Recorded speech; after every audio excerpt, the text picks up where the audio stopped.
This is otherwise state champ Alex Thompson. This is Josh Elwer from the University of Northern Iowa, and you're listening to Potentially Dangerous on IA Wrestle. Hey, is this heaven? No, it's Iowa. From high school to international wrestling, on the mat and beyond, this is the Potentially Dangerous podcast with the guys from IA Wrestle. If you're a fighter, you like a fight.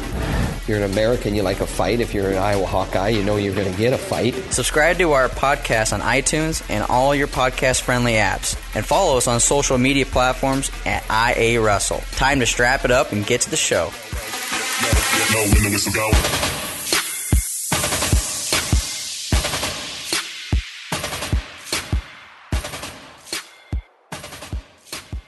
All right, folks, welcome to episode 109 of Potentially Dangerous / the Shots Fired podcast. I don't know what episode this is of Shots Fired because we can't ever get them record, and this probably won't record anyways, so it doesn't really matter. But I'm Eric Schares, and along with Mack Reiter. How's it going tonight, Mack? I'm doing pretty good. I'm super excited, man. See, essentially the night before Christmas, I leave tomorrow to head to Cleveland, and I'm pretty excited. Yeah, I think every year after like the state tournament, I get a little, depressed on, well, that's pretty much the wrestling season. It's over now. And then you get about to Tuesday and you're like, wait a second, postseason just starting. What are we talking about here? We got Big Tens, we got D2s, D3s, all that kind of stuff. So yeah, it's hot and heavy right now. Yeah, that Big Ten tournament was awesome, man. It was pretty cool out there. I thought Michigan State did a great job as a host. I did have a problem with the the actual school was on spring break, so a lot of the students were gone, so the bar scene was a little dead. But so I'm going to file a complaint, and I would like for future hosts of the Big Ten tournament to make sure their school's not on spring break. We do host next year too at Minnesota, so really? I have already sought it out, and I can assure you that we will not be on spring break, and the bar scene will be awesome. I'm sure they'll file that complaint right in the trash. I own a Big Ten record, man. They take my complaints seriously. Yeah, okay, maybe. I don't know about that, though. We'll see, I guess. What is the bar scene pretty good up there in Minnesota then, right around the arena? Yeah, where the arena is, yeah. Down there's a lot of good spots. The area is kind of called Stadium Village, where the sports pavilion, the Mariucci Ice Arena, the arena where the barn they call it, but that's where the Big Ten tournament will be held, and then the football stadium's right there. So all of your sporting venues are in that central spot. So then there's obviously a ton of bars right around there. So it'll be a good spot, and then the light rail runs right by there. So, if you can't get a hotel right on campus, get one right off the light rail stop, 2 or 3 stops down, and you're 5 minutes away on the light rail, and it couldn't be easier. So I think, when we hosted it back in 2008, my senior year, it was really cool because the floor at Williams Arena is raised. It's an elevated floor. And it can't hold 4 mats on there, which they need for the Big Ten tournament. So they actually build the floor out like the surrounding area. They build a platform that's level with the floor, and you end up losing the first 3 rows of seats, but it makes it so that the fans are right on top of you. And when we hosted it in 2008, it was pretty cool. I didn't have a very good tournament, but it was really cool. The one or 2 matches that I did win, I enjoyed. Well, I think you can attribute not having a good tournament to the good bar scene. Right exactly. Yeah. So, yeah, you can't really – no one to blame but yourself on that one, I guess. Right. The bar scene probably contributed to my weight problem. Well, I hear you there, so I'm not going to put you down for anything on that one. All right. What do you want to get into here? Let's talk a little bit. Obviously, NCAA tournament. I think people, you kind of got your FRL, and those guys have done a deep dive into the brackets. And I'd like to obviously touch on weight by weight and kind of maybe not who you predict to win, or go match by match, but just kind of something that you think stands out, or somebody that could have a good run, kind of things like that at each weight. I don't know. Have you filled out your brackets yet? Well, I did that WrestleStat simulation that took me, 16 hours to do. So I guess I'm kind of counting that as me filling out my brackets. But somebody else did it for you. No, I did it for myself. Well, I had to punch it all in. The computer told you who was going to win. Trust me, if I'd have been writing it out and thinking in my head, I could have done it faster than it took to fill it out online. I did the first 3 weights that way, and then I reached out to you, and I was very glad I did, because then I didn't do the last 7 weights because you had already done them. But then afterwards I went through and kind of filled them out with my predictions and stuff, and I don't know. I think it's fun to look at that, because it kind of shows you some of the guys who have I don't know what you want to call them, the paper wins, or the wins that don't really stand up, with a tough schedule. I think what you're talking about is Missouri. Yeah, well, okay, there you go, right there. Yeah, I mean, because it exposes some of those guys where it's like, well, they haven't really beat anybody. I know it's kind of off on bonus points a little bit, maybe, because there's hardly any pins. There's none. There's not one in the entire tournament, it predicts. Okay, there you go, I'm going to bet that there will be a fall at the national tournament. Imagine. I'll take the over on that as well. But it's still just, it just shows you kind of where guys stack up with the transitive property. So yeah, I like looking at that stuff. I don't know. No, I agree. I 100% like looking at it. I didn't always agree with it, but that's, I of course, obviously, don't agree with it 100%, but it is interesting to see what that WrestleStat. I'd love to kind of look at their algorithm. I mean, it's super fascinating to me of all the information that they take into it. It's pretty impressive. So it's cool that something like that is available for the wrestling. Can you imagine, like, where were 5 years ago, or really, maybe let's say 8 years ago, flow doesn't exist. Yep. Like, wrestling is so different from where it is now, and it's wrestling's such a better place, and all these things, just little things like that, just make the sport better, make it more enjoyable. So, I was just catching up on my T-Real and Funky podcast today, and they were talking about how, you had the flow zone for conference tournament, and just even 10 years ago, I got just over here to my right, I got, all kinds of file cabinets of tournament results and everything that there's no need to even have any of that anymore, because it's all on Track Wrestling. But I got them all from 10 years, 10 years ago. But there's something to be said for filling out a hard copy of the brackets, man. I know, I always loved it. I'll still go to every tournament I go to. I got to get my brackets, and I got to have my nice pen. I always get a new pen for every tournament. I think I'm going to go blue ink this year at Nationals. Is that's your go-to? Or no, not always, but I think this year it's going to be a blue ink. No, I should go red.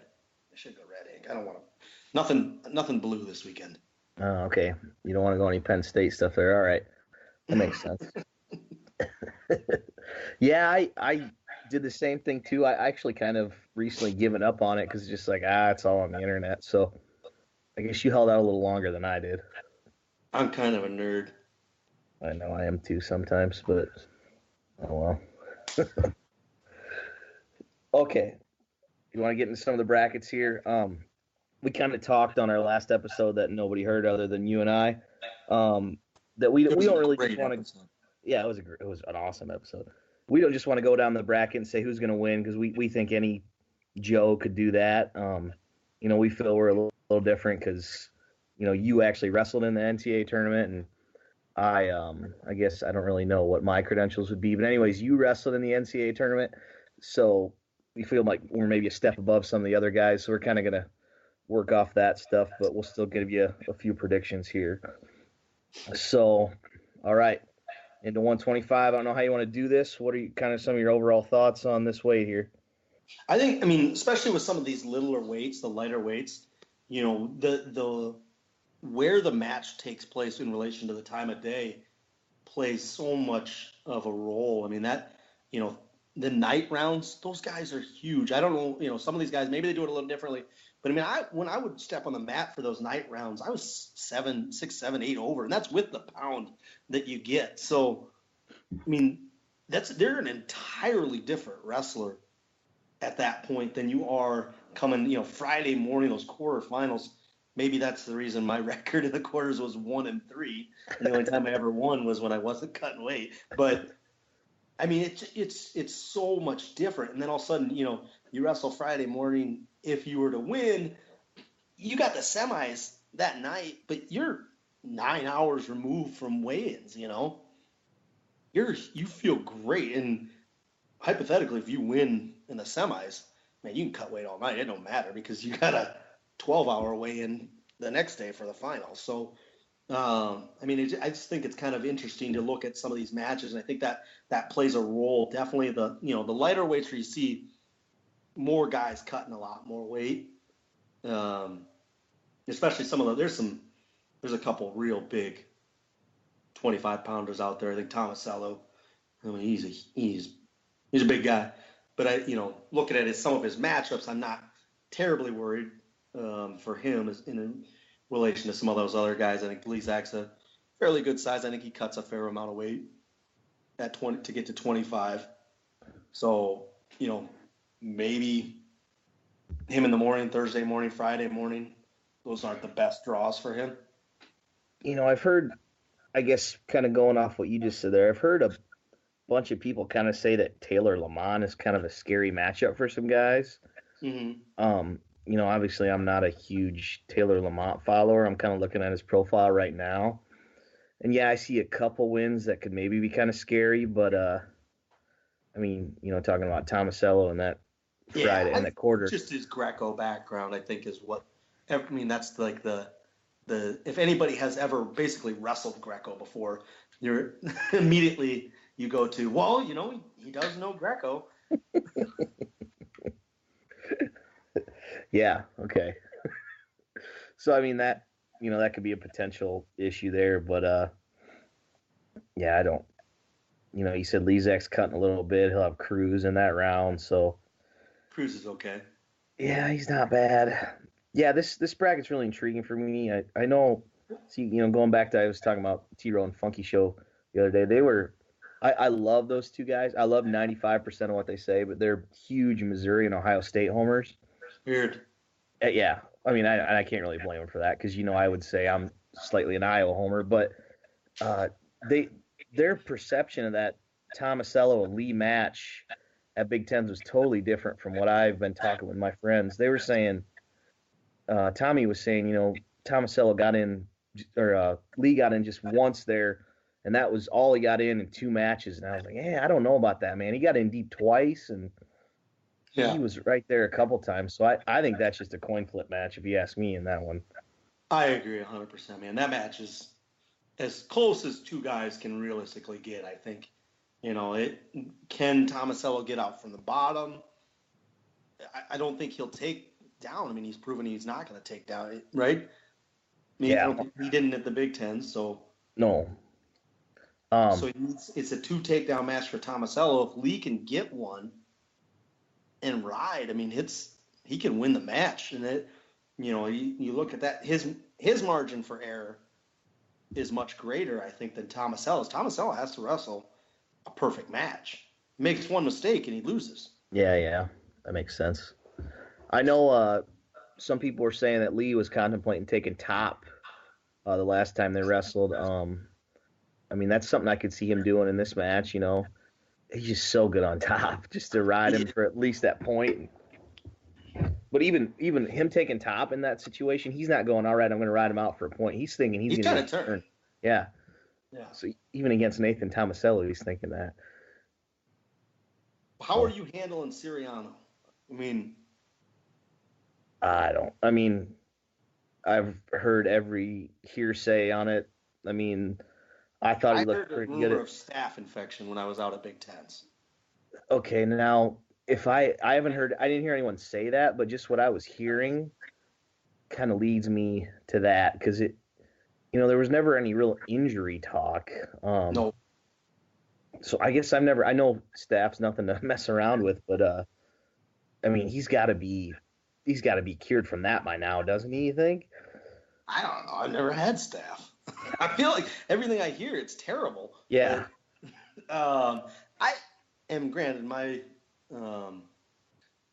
memory on this is a little hazy that weekend, but I didn't think he looked like he was moving all that well out there. Really? I was on the opposite end of the arena, and I wasn't really watching that match all that close because I was watching some of the other 25-pounders. But I just, it was weird to me in that we were watching to see if he was warming up, and he was never out on the floor at all before the match. He was in the back in the tunnel, and because nobody knew if he was actually going to wrestle or not. And then also we saw him from where we were at through into the back into the tunnel. He was just kind of standing there, and we still didn't know if he was going to wrestle or not. And all of a sudden he kind of just started bouncing around a little bit, but he was not warming up like you would think you would be warming up in the Big Ten tournament. So that made me think that, like, he's hurting. I mean, I think he is. Yeah. And I guess me watching it too, I was kind of thinking the same thing with Suriano and Nolf, that, you know, they won their first two matches. They got to the semis, beat a bunch of nobodies, or Suriano even I think he got a bye. But I was thinking, you know, I think these guys are going to default out in the semis just because they look pretty good. You know, they don't want anyone else to get any more tape on them to see what condition they're in. Right. So yeah, I guess, you know, I guess I'm kind of changing what I was saying here, but thinking back, yeah, I'm kind of thinking that they're not doing so well. Just because I don't even think it was precaution. I think it's just more, yeah, you know, we're not going to get more tape on what situation we're in here. But to me, the final for this is the bottom side semi. Yeah. And Lezak just finds himself near Siriano again. Nationals last year, Big Tens this year, like, just keeps hanging around Siriano. And he's got a tough road. Yeah. And that Ronnie Rios / Bresser. Do you think he flips a coin each tournament, decide what his last name is going to be? I don't understand what is going on there. It doesn't make any sense to me. You're only allowed to have one last name, right? Or am I wrong here? Oh, well, clearly not. Yeah. He's Rios this weekend. Well, I'm looking at the track wrestling bracket. It'd be super funny if, like, maybe he loses a match at Rios and then he tells Jason Bryant, like, they announce him, he's coming out, Ronnie Rios, and he stops. He's like, no, I'm Bresser for this match. Changes his hair color and everything, and just. I thought I saw a couple teams have tweeted, like, wear the color of singlet that the wrestlers are going to wear this weekend. Mm-hmm. So, like, red on Thursday, white on Friday, whatever. Mm-hmm. I thought it'd be funny if Oregon State tweeted wear the color of that Ronnie's hair will be each day this weekend. Yeah, I mean, they don't have a whole lot of guys there, so yeah, they might as well embrace it, man. Yeah, Ronnie's gonna be like a full-blown mascot for you guys. Yeah. What do you think of Darian Cruz at this way here? I mean, he's 26-0. He's a defending national champ. But I don't know, man. I just can't buy into it. I don't know why. He's never given me a reason not to. I mean, he beat Gilman, and it wasn't a fluke match. I mean, he went out and beat Gilman, and then he beat Lezak last year, and he's done everything since then, except for the All-Star.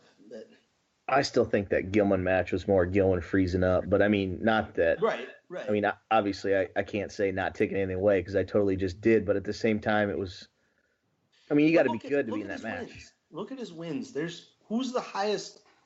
Louis Hayes, is he the highest ranked guy that he's beaten? He's 12. Where's Milhoff? He's 15. I mean, he's pretty low. Yeah, I mean, I think his highest, or Schwarm's his highest win, right? Yeah, no, and even Schwarm 16. It's Louis Hayes, I think, at 12. And he majored him 11-0, but like that's how do you go through a whole season and the highest ranked guy you wrestled is 12? Yeah, I don't get it. I mean, what's funny is and I don't think it's his fault. He didn't sit out matches. It's just the way the schedule worked out. Yeah, because they wrestle a pretty tough schedule or decent schedule. So, all right. So we said we weren't going to get a whole lot of bracket talk, and here we are, like 20 minutes into 125. Yeah. I did have one question, kind of going back, and and I totally forgot what it was. Oh, you were talking about guys, making weight, being 7 pounds over. Did you ever have experience with guys where you were like, I don't think this guy's going to make weight tomorrow, like during the D1 tournament? No, I don't think so. I think when you get to that point, you've pretty much, what it takes, and you know what it's at stake. That being said, what was and I'm forgetting his name, and really good wrestler out of Cornell. He passed away now, but was an absolute stud. Yeah, Adam Frey. He missed weight day 2. Really? That was my junior year, and because of he was supposed to wrestle McCormick that first or second round Friday morning, and didn't. He got a forfeit because of it, and ended up. Then I wrestled him Friday evening in the blood round, and that was the year I didn't place. I lost to McCormick then that year. So, but I remember thinking, no, I don't remember what I was saying. I don't know, but I remember him not making weight that time, and I don't think he was even close. I think he was like 4 or 5 over. Or what? Yeah. What were you saying about Adam Frey again? Just that he was at my weight, and he didn't make weight. He missed it by like 4 or 5 pounds. Jeez. That morning, on Friday morning, he wasn't even close to weight from what I had heard. So, I mean, it happens. I think that most guys, when you get to that point, although Jordan Cutler missed weight at EIWAs last year, so yeah. I mean, guys, we'll do it. It's just, it's shocking to me when it happens because, like, dude, do whatever you have to do, man. You're at the national tournament. Yeah. Make some sacrifices and make the weight. I don't know. That's my thoughts on it. Like, I don't care how much you're cutting. Yeah. I was cutting a lot of weight. I found a way to do it. Figure it out. Yeah, I will only add one little thing to that. He's like Frey is like the only guy you would maybe give a pass because obviously what he had going on. So maybe that had something to do with it. But yeah, I can understand you on the rest of that. Okay, on to 133. Let's go to 33. I spent 20 minutes on 125. Okay. All right, overall thoughts here, 33. I mean, from a Minnesota perspective, I like where McKee's at. I like his spot in the bracket. And, that's me being a homer. I've known the kid for a long, long, long time, and I'm really pulling for him. But, I mean, this weight's kind of interesting because to me, it's not deep, especially compared to 25 or, compared to 41, which we're going to get to next. This weight's just kind of, maybe this is when I plan my bathroom breaks. Yeah, this would be a good one. Get them out early because that walk from the bar to session, probably get you going. And then you got to, watch 25 and get back in time for 41. Some things, like everybody's predicting this DeSanto-Mueller upset. Mueller beating DeSanto because he's beat him twice and won by injury default. But I think DeSanto was winning the third time when he injury defaulted. He was up too. I was watching it. It was pretty early. Yeah. So yeah, I mean he was winning, but it wasn't anywhere near over. Yeah. I would be interested in DeSanto winning because he'd have Micic, and that match happened out in Vegas with DeSanto winning like 23-12 or something. Mm-hmm. So that would be super interesting, but. Did you ever wrestle a guy like DeSanto in college? Not that I can remember. Not that high of a volume shooter. I mean, it's just the guy just does not stop shooting. It's weird, and it's the ssame shot. I mean, he's gonna try to do a fireman's carry. Like he's gonna do it over and over and over and over. 22-10, he beat Micic in Vegas, but I don't think I can remember anybody doing that. But man, he's relentless. There's no doubt about that. And I mean, he's going to score points. The nice thing is, looks like he's got one 2-1 match on the year, but everything else has been There's a 2-1 and a 4-2. Yep. And then pretty much every other match is at a minimum 7-8 points or so. So he's a fun one to watch. There's no doubt about it. Yeah, he's crazy, man. I think I would hate wrestling a guy like that. I can't recall ever doing that. I wasn't really. What were you gonna say? Have him going to the backside of the bracket and then absolutely rolling through the backside of the bracket, because once you get back there, man, it's very easy. And I spent a lot of time on the backside of the bracket at Nationals.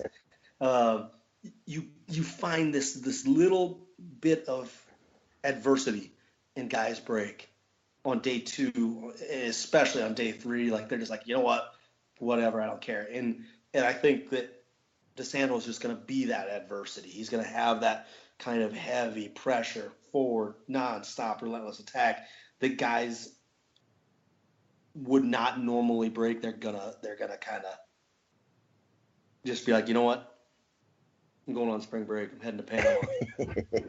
Get that Panama song playing. Yeah, I'm gonna go hang out with the Alton twins. Yeah, I mean, you bring up a good point. You know, obviously, I never wrestled in the NCAA tournament, but I just me looking at it, those guys that lose first and second round, to me, that bracket, there's such a long ways back that I think guys are, you know, one of two ways. They're like, all right, I guess we'll just one match at a time, like the cliche, or else they're like, I got too far to go. I can't do it. So the second they get taken down, the second they're losing, you know, they pack it in. But really, if DeSanto loses that match, he doesn't really have anybody till Terrell in the round of 12, who he already beat this year. So right. Who do you remember who Cam Tassari wrestled that year for third and fourth at NCAA's? He lost first round, and the other guy he wrestled for third and fourth. Gosh, if you tell me the year, what year would that be? It must have been like either 2010 or 11, or not, 2009, 10, or 11, somewhere in that area. You know, he lost first round, and the guy he wrestled for third and fourth lost first round, and they both won all the way back. And that match, we should do that for one of our matches to watch, because he absolutely rolled through the backside. They both came all the way back, and it was just the craziest match for third and fourth that I can remember seeing. Are you sure it was him? There's a Tusari that wrestled NAI this year. Is that the same one? I know he was at Ohio State for a little bit, or maybe I'm mixing up guys, but. Oh, there you go. Third and fourth. Okay, Cam Tusari. He wrestled Don Vincent. Yep. 12-10 the match ended up. But they both had wrestled like 9 matches, whatever. They were like on their 9th match of the weekend, and they went out for third and fourth, and they just were like just throwing each other all over the place. The crowd was going absolutely crazy. We got to break that match down one time if we can ever record a podcast on our own, because that's the epitome of what the national. I mean, look at Tassari's road through 6-1, fall in 5:51, 3-2, 5-4, 4-1, and 9-5 to make it to the fourth place match. Donnie Vincent lost first round, then won by fall 16-1, fall 12-5, 16-5, 5-0 to make it to the third place match. I mean, when has that ever happened? 2 guys lose first round and they meet for third and fourth. I'd never noticed. I never knew that. That sounds like some Joe Reiter stuff there, realizing that. Yeah. And then the match ends 12-10 for third and fourth. Like, oh God. Yeah. But I mean, that was awesome. But I could see DeSanto. I mean, I don't know if he'd lose first round to Muldoon, but I mean, I could see him getting on one of them runs in the backside, because it takes a tough guy in the backside of that tournament, and any little adversity, like I said, you see some guys break. So. Yeah, I'd agree with you on that. So I think we're kind of saying that this is down to just basically the top 2 seeds here, really. Yeah. Maybe Cade Brock. I just can't see Cade Brock beating Gross. I don't. I mean, he's had a lot of chances, and I just never seen him. I just don't think he can do it. Yeah. And I think Micic is on another level right now that I don't think anybody on that bottom side can touch him. All year long, it kind of seems like everyone just been like, all right, this is Gross's weight, and everyone else is wrestling for second. But I guess kind of just looking at Micic last weekend, and it was like, I think that's maybe not quite a toss-up. I'd favor Gross, but I think that's going to be a heck of a match in the finals. I think so, too. I actually got Micic winning it. Really? Yep. Yeah, so it's just kind of weird that's to me that's what I've been seeing as the narrative is just it's Gross's weight and everyone else is fighting for second. So I think that, like I said, that's gonna be an awesome final. If it does happen, if those two meet in the final, it'll be an awesome one. Mm-hmm. Let's get to the funnest weight in the country. Oh God! All right, 141. What are you thinking here? Man, they even those second round matches are just insane. These guys, this weight is so incredibly deep. I don't know. It's gonna be fun. What do you got your Minnesota guy doing here? I do have him winning first round. I do have him beating Mason Smith. He got pinned by him earlier this year. Kept hammering a single leg, shot it twice, got stalemated both times, shot it a third time, and Smith did some kind of funky thing, put Tommy to his back and pinned him. I'm hoping he learns from that, doesn't keep firing off the same shot over and over. And I mean, realistically for Tommy Thorne, man, you're going to be unseated. You're going to have two ranked guys in your quad, and to get Zackrell and Smith is not a bad draw. From my opinion, I mean, that's not the worst draw out there. Yeah. So I do have beaten Mason Smith, but then not so much after that. Yeah, I mean, I think that might be the weakest quad because, I mean, look at everyone else. You got 8-9 is Lee and Albert. 6 is Dean Heil. I mean, you know who he is. The one thing I would say about that quad is you're going to look at it, one of these guys has to go to the quarterfinals. And you're like, man, they don't really fit. But then you also look at it, you're like, one of these guys has to go 0-2. Yeah.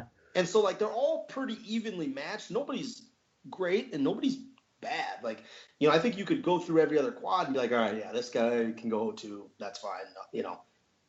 Wouldn't be a travesty. But I think that, one of those two going 0-2 is going to be not a good, somebody's going to be unhappy. Yep. So, but the whole weight, man, there's going to be some awesome matches. Should the Heil Diakomahalis match happen in the quarters? That one's super interesting to me. Can Diakomahalis keep it going? McKenna's on fire right now. How does he match up with Kevin Jack and the length of Jack?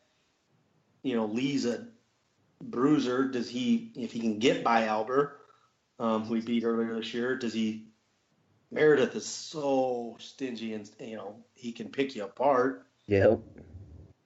That quarterfinal round is just any one of those matches. If you said was a semifinal match, any one of those quarters, other than maybe the bottom quarter, if you said it was a semifinal match, I'd be like, yeah, I could see that. Yeah. Yeah. You're right. It is a fun weight. There's really no need for me to rehash everything you said. I got Ironman winning this weight, but I don't have any sort of confidence in that whatsoever. We do an auction draft for our fantasy with the league I'm in, and I'm not going to spend money at this weight because I can get the 8 seed at Nick Lee, and I maybe have just as much confidence that he could win the tournament as the 1 seed. I don't know. It's weird. I would like a little more, somebody that I trust a little bit more. I have Yanni winning it, beating Ironman in the semis. Yeah, a lot of these guys I haven't watched a lot this year, so obviously I'll be watching them this weekend. So watch Yanni, man. He's fun to watch. Yeah, that's definitely one I'll be looking out for. I guess since this is kind of an Iowa podcast, probably should talk a little bit about Vince Turk as well. Mm-hmm. I have Vince Turk being on his second round of the McDonald's breakfast, by the time that round rolls around. Oh, man, I'm so upset with them McDonald's going all day breakfast and ruining that joke Yeah, for me. go ahead and tell the joke for nobody who knows what we're talking about. Yep. So the Friday morning first round of the Wrestlebacks is, I call it the McDonald's round, because if you get beat out early enough, you can still get to McDonald's in time to get breakfast. I had made that joke a long time ago, and we had a lot of fun with it, but unfortunately there's all day breakfast now and kind of ruined it for me. But I still henceforth will always call it the McDonald's round. So that first round Wrestlebacks, and get beat out quick enough, you can still get breakfast. Get yourself a McGriddle. Yeah, so if Turk wins 2 matches, it's a win on the weekend, I would say. I haven't won in the first 2, Yeah. and then not win after that. But yeah, Meredith obviously is a tough draw, but I think he can beat Cole Weaver for sure. Think so? All right. Yeah, but even then that's the first round basically, because you have a pigtail. So, well. He's up right now, Matt 3, man. Yeah. All right. I'll keep my eye on that one, I guess then. When we're done with this, I want you to pull up the live feed for Matt 3. Get ready. Okay. I'll have it. Well, my computer's gonna shut off 25 times from now till then. So. All right. Let's move to 49. Let's move to Zane Rutherford's weight here.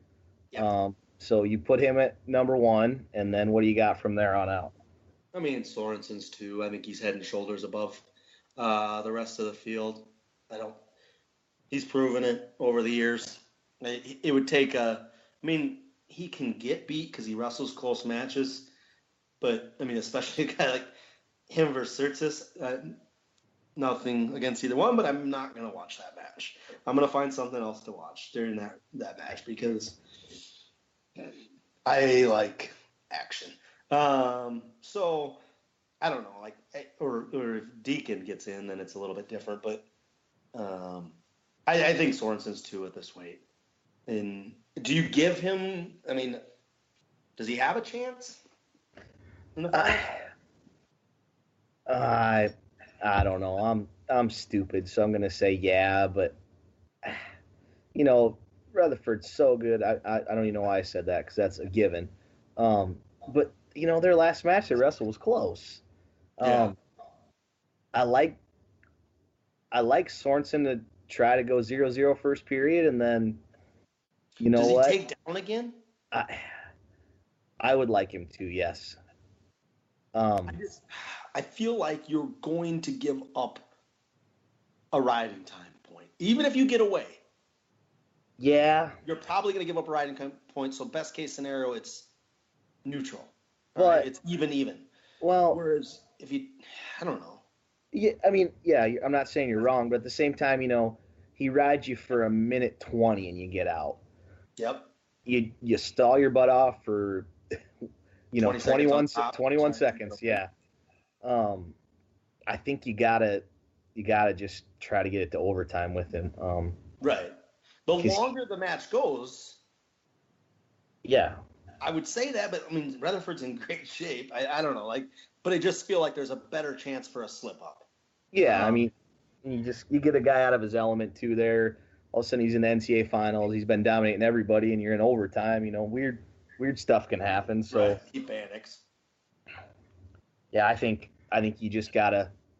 What else is gonna work? He's not gonna win a takedown fest. That one match that they wrestled last year in Carver, where they went to the second tiebreaker. I don't think Rutherford was right that day.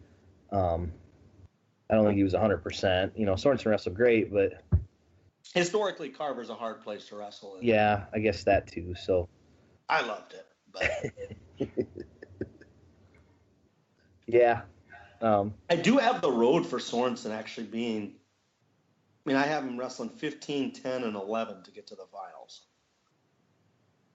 15, 10, and 11.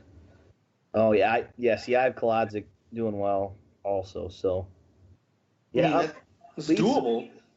Yeah, Leith's another one I haven't seen wrestle, so I'm kind of curious. Yeah, because he's Missouri, and they wrestled in some obscure tournament in Southern California over Christmas, and this is in Florida, right? Well, that one we were at. Minnesota was at, so that's not obscure. Okay, all right. No, that's South Beach Duels. Yeah. Hey, some of our Minnesota guys took a lot of losses that weekend. Well, all right, yeah. I don't know what I'm going to say about that. But, yeah, okay, so on to 57. All right. Another fun weight. What are you thinking here? What's going to happen here? I guess I'm treating them like no one's injured at this weight. Like, because it seems like everybody's injured. Yeah. I don't know. Do you think that Kemmerer should not be the 6th seed? As in be higher somewhere? Yeah, or some other spot. Yeah. Maybe. Nah, there's really not a whole lot you can do. I kind of see what they're doing. Because, number 1 set, clear cut. Number 2, I know he only has 1 loss. Yeah, it's pretty close. It just kind of sucks that he's with Nolf. Like, if you're 7, you're better off. But right, and I saw some people making that argument, but you can't do that. No. You can't change the seeds just to break people apart. Yeah. Like, the seeds are the seeds, and that's what it is. Like, I don't know. Yeah, so I think that quarter is going to be the one where that might be the most watched match of the tournament, I would almost say, with Kemmerer and Nolf, if it happens. 100% agree. And to me, with Nolf, even if he's not 100%, I think he's going to be taking a lot of top, I think, this weekend. He's not even going to mess around. Nope. So whatever's wrong with him, I think it's going to be negated quite a bit.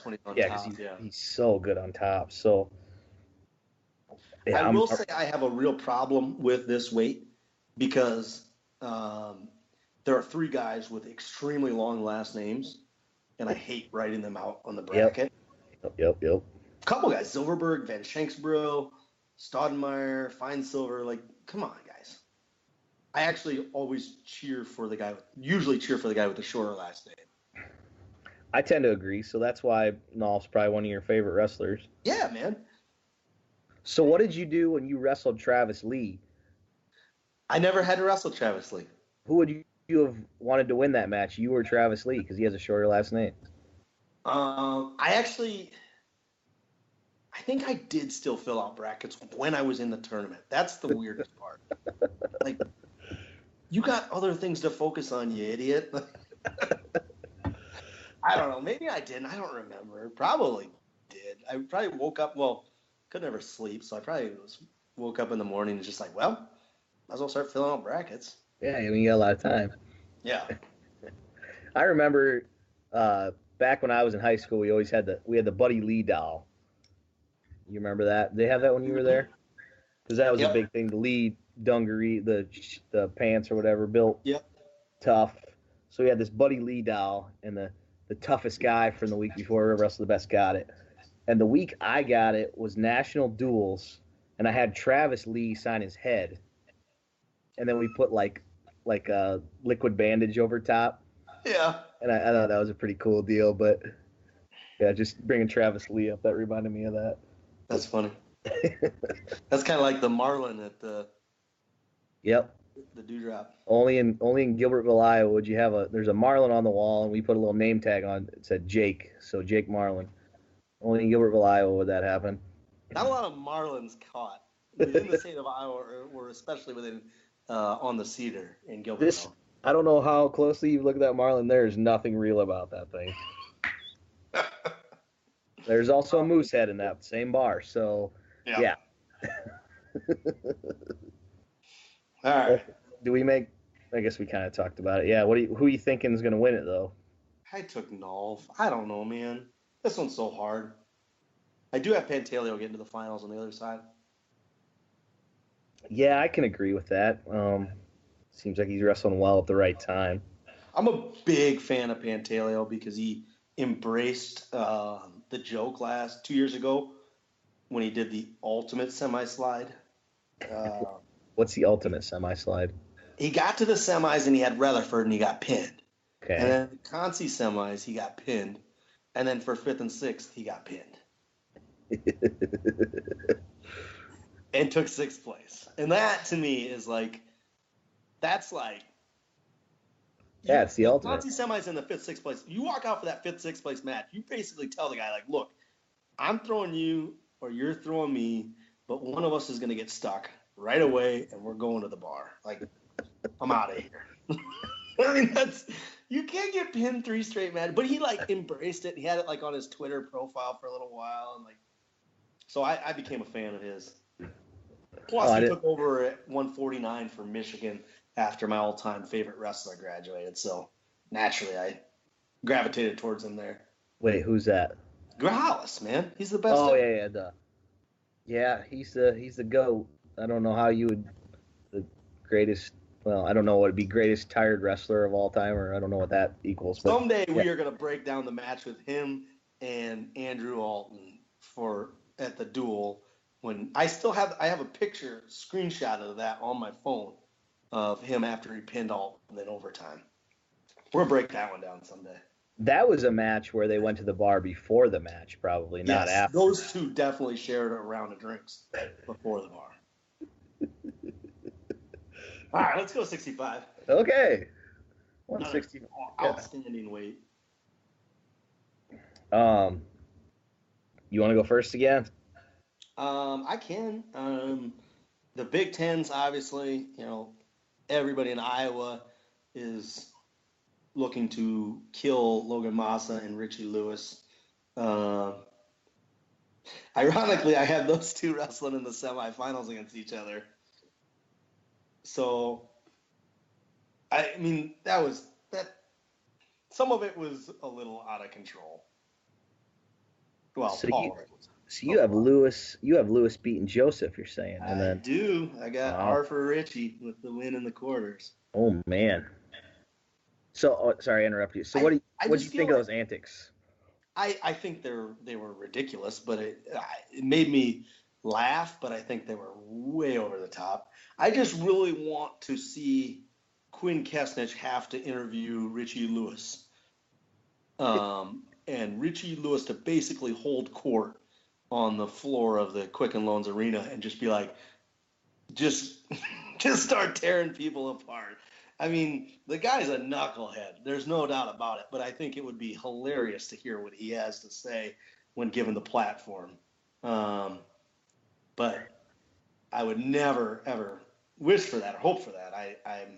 Isaiah Martinez is my guy. He's one of my favorite wrestlers in the country, and I'm hoping he can finish this thing off. But yeah, I do got Richie with the upset. The guy looked good at Big Tens. Yeah, he looked pretty good. I don't know how he ever made 57 to start this year. He's huge. Yeah, I don't know. So what do you wrestle at U23s? What was the weight in pounds? Must have been like 50. Wouldn't it have been 55? Would it? I don't know. I can't remember. Not 55 kilograms. No. Obviously not. I don't know what it was. I don't know what it was either. Once you start going out of pounds, man, you lose me. I know. I was just talking with my wife about we're going to the World Cup, and I said in kilograms the weights, and she was like, I'm really gonna have to start working on my kilograms to pounds. And I'm sitting here and I'm like, I've been doing it for 10 years, and I don't even try. Like, I'll go Google it every time. I don't even think about it. Yeah. I went to the doctor the other day, and they had in kilograms, and I sat in bed for like an hour that night. I'm like, what did I weigh today at the doctor? And I gave up.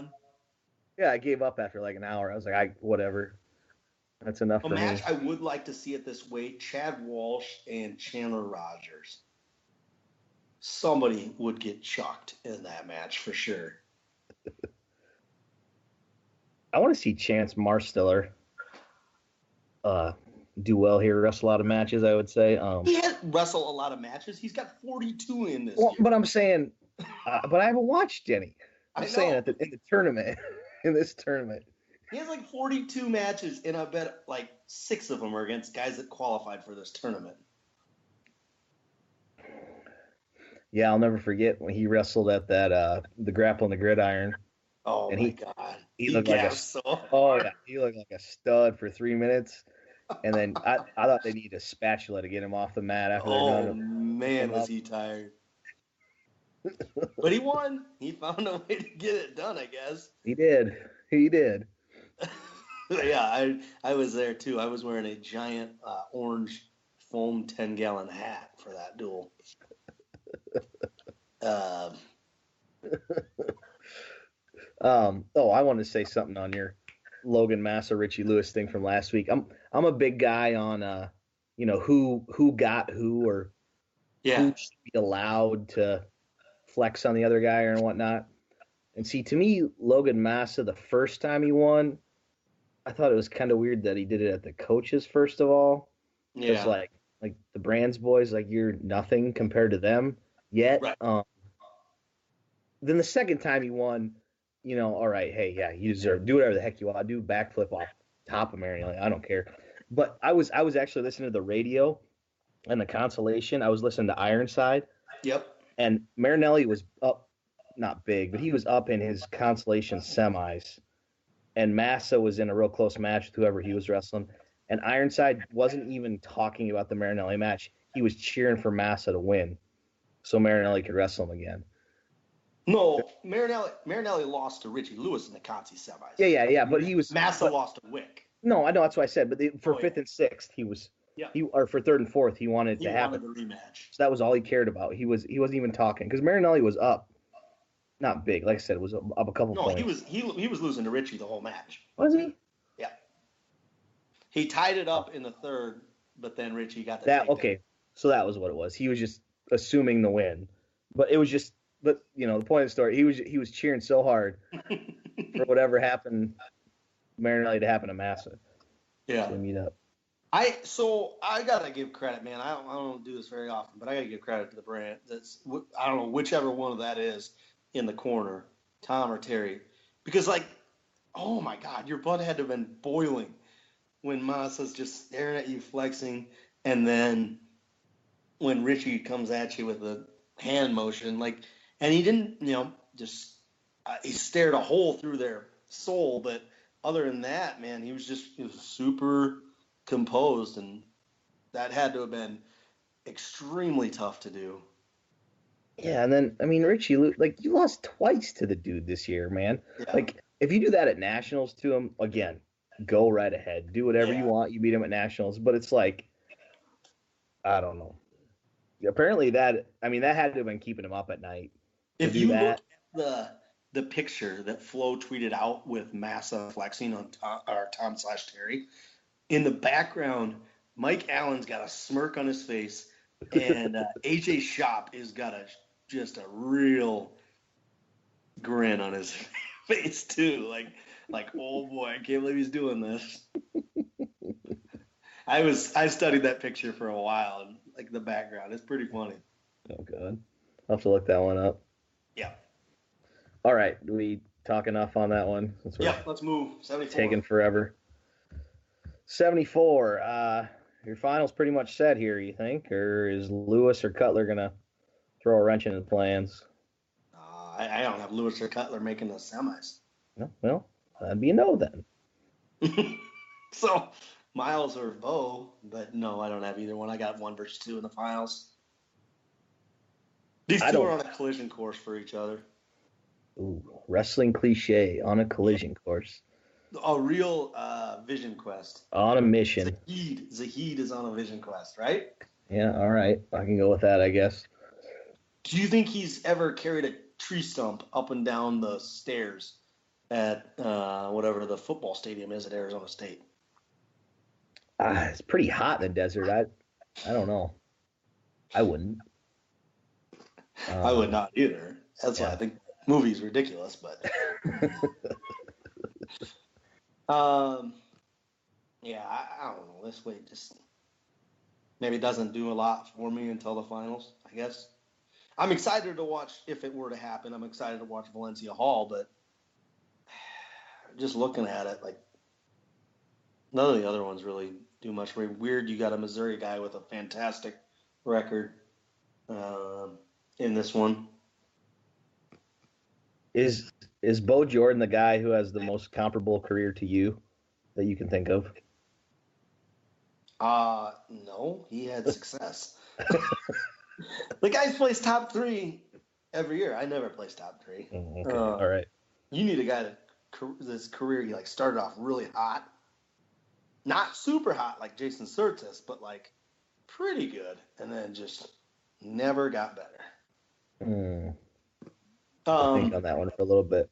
Yeah, but I mean, it's interesting. Obviously, about the Ohio State deal where Tomasello, Snyder, and Bo Jordan are all trying to place top 3 every year. 3 different 4-time All-Americans in the same class. It's 3 different 4-time All-Americans in the same class is never done before, but also these guys are trying to all place top 3 every single year, and that's absurd. Jordan, I think, is the most in jeopardy of not placing top 3. Yeah, because he's third is your top end. Right. I just can't see him getting to the finals, so best case scenario is third. And, I mean, maybe he does something crazy in the semis, but I just don't see it. Yeah, I agree. And then even the finals, I don't see Mark Hall losing this match. Really? No. I don't know. The guy just finds ways to win. I don't know. He's just so hard to get out of position, and I don't know. That's just me. Yeah. I don't know if there's any basis to that, but I got Zahid. I'm taking it. All right. Well, is that our first one we really disagree on? Because like I said, I Mark Hall is winning this week. I think it is. Let's do it. Let's go opposite. All right. All right. Not that anyone's going to listen to this and hold us to our predictions because it's not going to record. So tweet at me my results of my picks. Okay, 84. 84. Same thing, collision course? Yeah. I don't know. With Martin, I could see him losing. But obviously he's favored to get there. Right. I feel like he's been pretty consistent this year. I mean, I feel like he's done everything. I mean, kind of looking through his match results here. He had a 5-3 win over Abinator. That's his only win within 2 points. Abinator 8-5. That's the only win within 3 points. Abinator 7-3. It's the only win within 4 points. So, outside of Abinator, he's dominated everyone. Obviously hasn't wrestled Price, but Venz. Taylor Venz is probably the kid I'm cheering most for in this entire tournament. But why you say that? I coached Taylor Venz a long time. He's obviously a Minnesota kid, but I've really gotten to know his parents through my Aunt Pam and Rod that live up in Farmington. They're like best friends with his parents, and his parents came to my wedding over the summer. And Taylor's just the most phenomenal kid in the world, just the nicest kid. So I'd love to see him wrestle Miles Martin and beat him, but it's going to take something because he got teched by him at Vegas. So I don't know. I don't see Martin having too much trouble getting to the finals, considering his body of work so far this year. Yeah, I would definitely bet on that. It's just I don't think it's quite as clear cut as 74, but it might not be far behind. That's fair. So this is how my mind always thinks while I'm at work, just randomly thinking about things. To me, anymore with Miles Martin, when he's wrestling Bo Nickel, they always talked about how early on it seemed like Miles Martin had the upper body advantage or he was better in those positions. Yeah.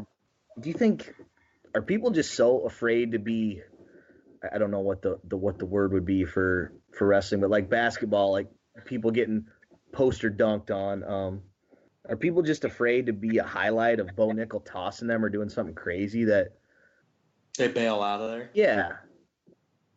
Maybe. He's so good there that he feels comfortable in positions that you are like, I do not want to be here.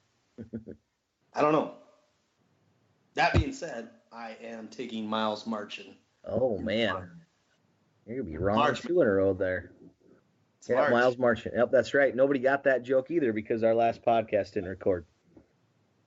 In March, his name is not Martin, it is Marchant. There you go. Miles Marchant. Marching right to second place. All right, 97. 97. Another kind of crazy one potentially. Yeah, I have this bracket kind of. Actually, I don't have it getting busted up that bad. That's kind of. I thought I would have it more. This way, year in, year out sucks. I mean, it's just. I don't know what the deal is, but it just doesn't interest me, man. It does this. I don't know. I'm excited to watch Ben Darmstadt because I have not watched him yet this year. Kid's got 17 falls. He pins everyone. Him and Rashid pin everybody they wrestle if they win. It's either pin or lose. But I'm excited to see what he's all about. I don't know much about him at all, I guess, to be honest. But other than him, I mean, Colin Moore, you kind of know what he is. And he finally at Big Ten's maybe looked like what everybody expected. He has not looked good all year. But Big Ten's, he definitely looked a lot better. Rashid, I would love it if somehow like Rashid just froze up out there so everybody could second guess Kale whether he did the wrong thing. That'd be awesome. But I don't know. I mean, he kind of, I guess you couldn't say he kind of did that. He didn't look great at Big Tens. I wonder if he's kind of feeling the expectations a little bit. Right. And then it's really going to ratchet up here. It changes. Yeah. I mean, when him and Kassar were, both splitting time, he was just, trying to wrestle his best because he wanted to win the spot. And all of a sudden, everybody put all the faith in him, and then you get all those, those Homer Penn State fans behind you, and you gotta appease them.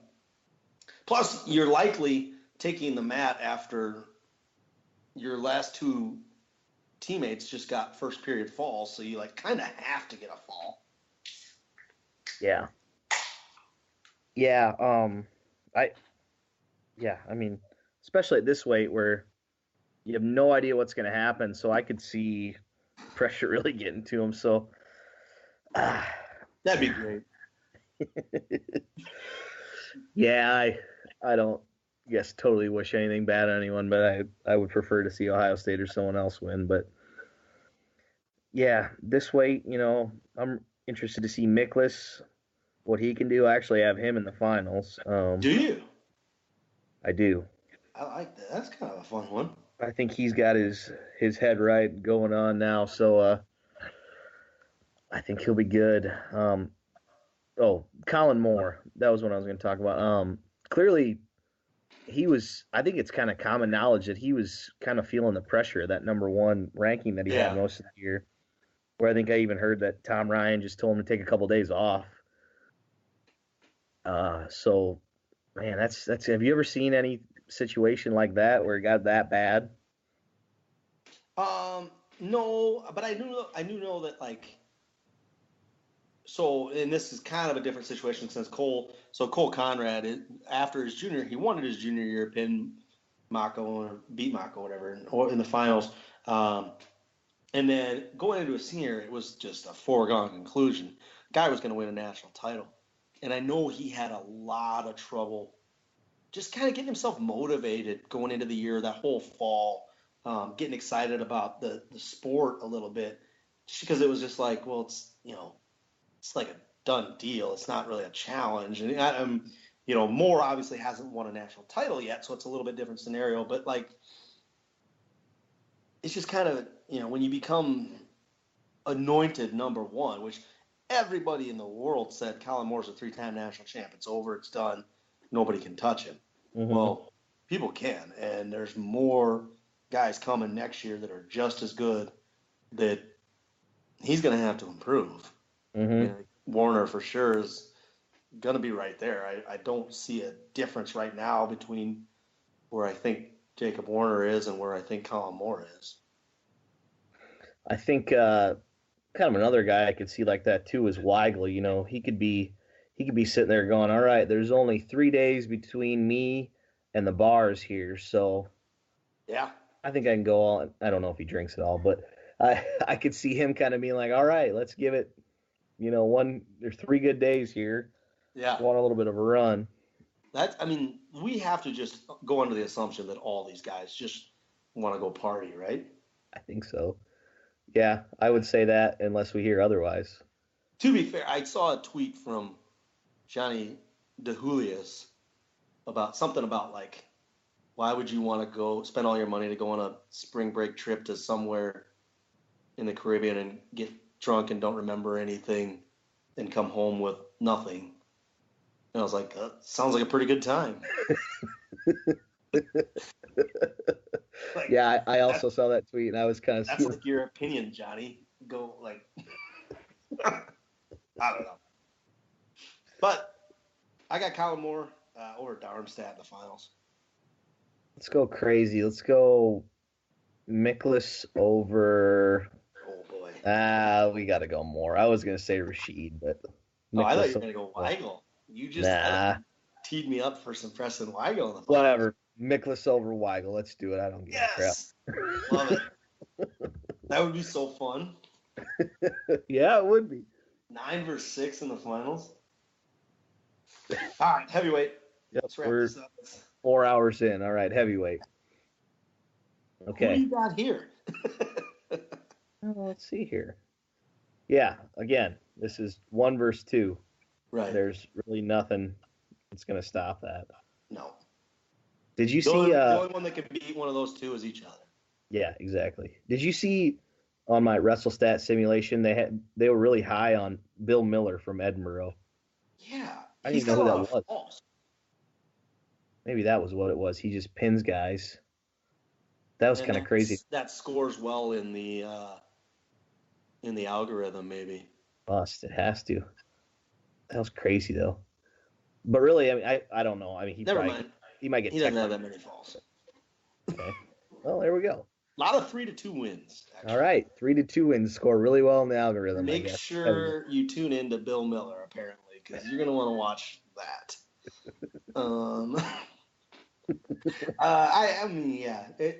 It's Snyder Kuhn, and it's really kind of cool that I know they like sometimes every year they try to pick what's the highlight final match to save for the last. You're 100% saving this for last. Kyle Snyder deserves it, and he's earned it, and to me it's the match that should be last. So it'll be nice to we start at 25 and we wrestle the finals through. Yeah, I mean, Kyle Snyder, he's probably going to end up being the best ever, and he's going to have an opponent where it's a coin toss match. So I don't know how that's not the last match.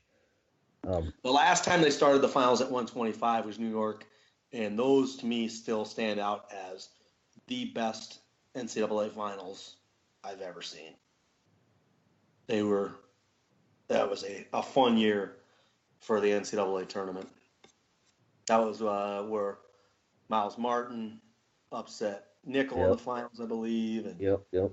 Just there was a ton of stuff that was just really kind of fun to watch. Snyder and Wisdowski, right? Was that year? Wisdowski, Megaludis Gilman to start, Garrett Clark.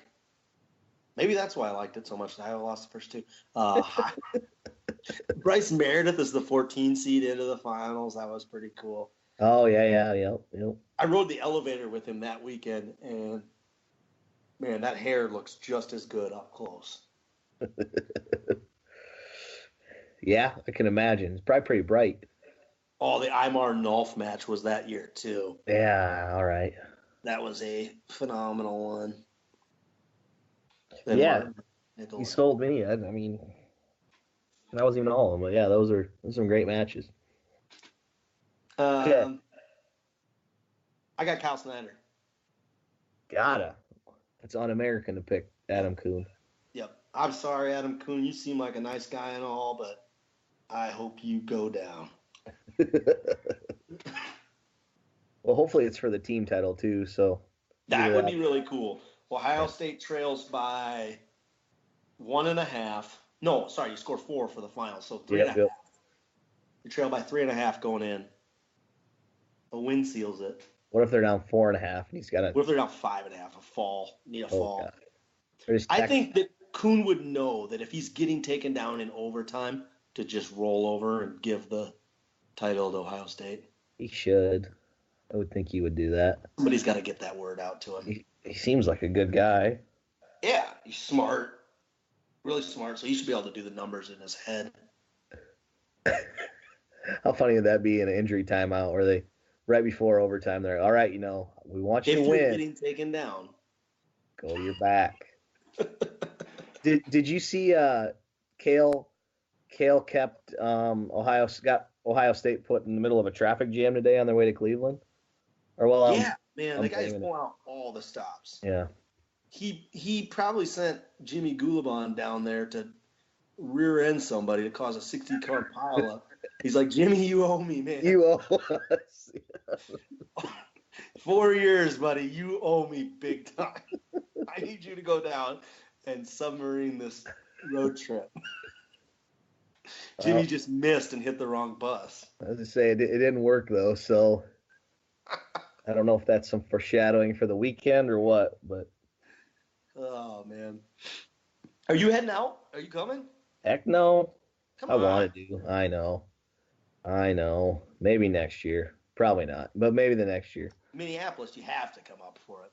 Yeah, so what's going to be the configuration for that? I think that's what's on everyone's mind. Yep. So it's obviously at US Bank. So if you're familiar with the stadium at all, there's one wall. The west end of the stadium is all glass. Mm-hmm. And there's a giant scoreboard on that end. We're going to be the opposite end of it. So they're going to curtain off. They're going to have about a 30-foot tall curtain right around 50-yard line.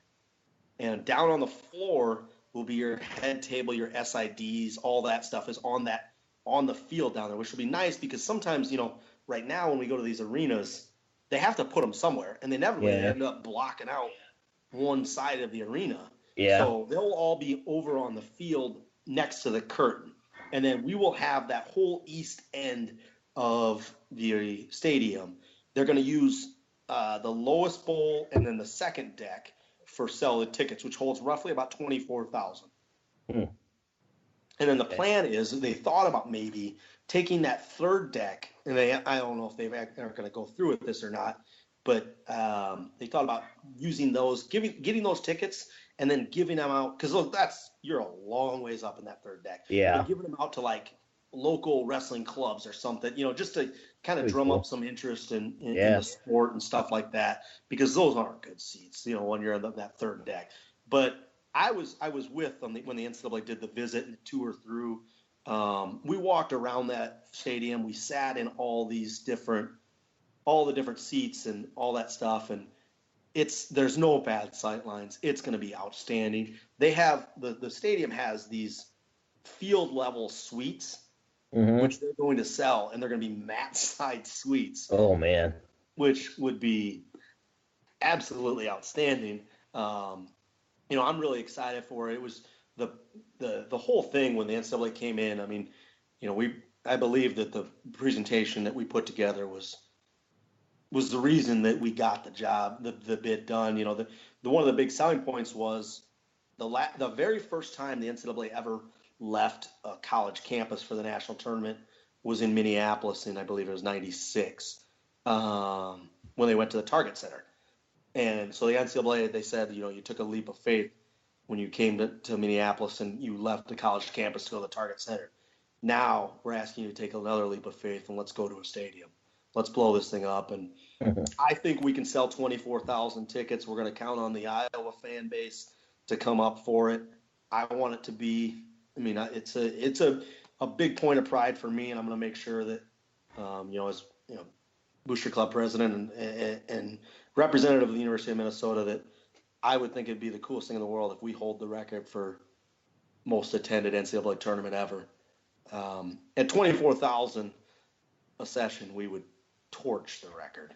So yeah, that'd be crazy. It's not going to be too big. The other thought was behind the curtain on that other 50-yard line, they thought, one, you'll have your warm-up mats there so guys can warm up out there. They can feel the action. Because right now, when we go to these small arenas, a lot of times the warm-up mats, they're either in the corridor underneath the stands, or sometimes they're like across the street in some other convention center or something, wherever the NCAA can find a way to put them. So it's just not convenient for the athletes. Where this way, we put those things out on the floor. You're going to feel, a guy from your team gets a fall and your crowd goes nuts. That gets you going. That would be a really cool thing. And then the other thought was, do you put the win convention, the win show down there too? So some fans, don't get me wrong, some days there's nice days in Minneapolis in March, in the middle of March, but a lot of times it's not that nice. So, the idea would be maybe you come into U.S. Bank in the morning and you don't have to leave till after the evening session if you don't want to. And this Skyway connects to every bar in the city, so if you wanted to, you don't want to go outside, you don't have to go outside. Like you can make it work if you think weather's such a big deal. But the light rail drops you off right there. Everything's going to be you can fly into the airport, get on the light rail, takes you downtown. They'll take you everywhere you need to go. I think the city's going to be a phenomenal host. I'm super excited about it. But yeah, you have to come up to that one. Yeah, I've been curious on. You pretty much just explained everything I've been curious on, but I'm just interested to see how that feels for. I'm assuming the crowd's not going to be quite as loud because it's such a big arena. It's big. The arena's big. It's a big stadium. But at the same time, that grapple the gridiron, it was kind of a different feeling. Like when there was something big was happening, it was kind of a slow build up, and you can hear everyone getting up. So it was a different noise, and it was pretty cool noise, really. So yeah. So like I said, you're going to use half the arena for seating, or half the stadium for seating. The other half will be curtained off, taped off. But that stadium is absolutely state of the art. There's going to be suites and areas for VIPs, and all that stuff is so well taken care of. But then the common people, I've been to a couple events in there, a couple Vikings games, and it's a very, very cool place. The one thing I think that'll be interesting, and it shouldn't be too bad because the windows do face the west and the city's to the west, so it should block out the sun pretty good. But whether sunlight comes in and stuff, there's that whole roof is glass on the one side, so how that sunlight affects it. But yeah, I don't think you have to worry about that too much. No, probably not. And then you got half the tournaments at night, so right, exactly.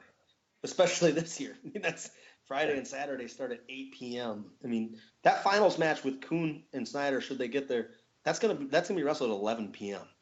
Yeah, I made a joke on Twitter that someone was like, or I think it was a Blood Round guys. They're like, "Thank God for daylight savings time, putting us an hour closer to the tournament." So I was like, "Well, it's also on the East Coast, so it's going to be an hour sooner." I looked up the schedule and I'm like, "Shoot, it's not any earlier. This is going to be late. Holy cow!" Yeah. Noon a start time for day one. That's a crazy late start time for session one. Yeah, I'm a little worried about my bar time in between sessions on day one, but I'll don't worry about me. I'll find a way to make it happen. I've seen you push through before some of them rounds, and I'm committed. I was really wondering if you were going to pull it out a couple of them times, but sure enough, there you were, front row, screaming the headlock Shep talk when you needed who was it to go down? Ed Ruth. Yeah. Oklahoma City. Yeah, there you were, front row. Yeah. But you made it, so. A lot of times I end up front row, and looking back, I wish I hadn't.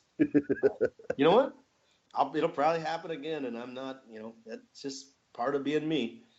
It's just gravity, man. I've been watching a lot of, space and whatnot podcasts, listen to them, and it's just gravity. That's how you end up down there. Yep. Okay. Well, do we have anything else? There's really nothing else to talk about. We talked for 7 hours. Yeah, we talked a long time. I don't know if I'll be of the right state of mind, but I wouldn't be opposed to running another one, maybe either in between sessions Friday or Friday night, something like that after sessions. Well, I'll just be sitting at home watching it, so that's all up to you. I'd be all for it, though. All right. Well, let's talk to Tony and see if we can figure it out. All right.